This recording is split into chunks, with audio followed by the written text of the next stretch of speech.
په کلمه کې څو فرض دي او هغه کم فرض دي.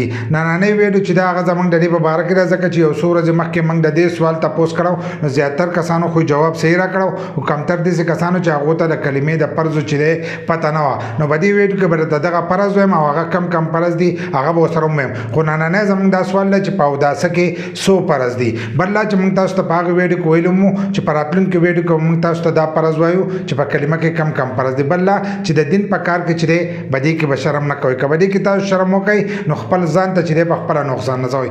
که تاسو لمونځ نه درځي او بل ته تاسو واوروئ نو ستاسو هغه مونځ چې دی دا به صحیح شي. که طریقه نه درځي او ته بل ته ووایې چې ما زه به دې طریقه باندې مونځ کوم، نو ستا هغه طریقه چې دا به صحیح شي. که صحیح جواب به تا ته وایي چې صحیح ده، که ته نه پوهېږي نو هغه به تا ته هغه طریقه چې ده هغه به تا ته صحیح کړي. نو همیش دپاره د دین په کار کې چې دی په دې کې شرم مه کوئ. هغه کار صحیح که کلمې نه درځي، که نور څه نه درځي، نو بل ته چې دی دا تاسو اورولی شئ او خپل هر سره چې دي دا تاسو صحیح کولی شئ. نو په دې ویډیو کې به درته زه د کلمې فرض وایم چې په کلمه کې کم فرض دي. خو د هغې لپاره چې دی ویډیو پوره وګورئ، یو لایک شیر کمنټ چې دی ویډیو له لازم ورکوئ. نو په کلمه کې چې دی ټول 15 فرض دي.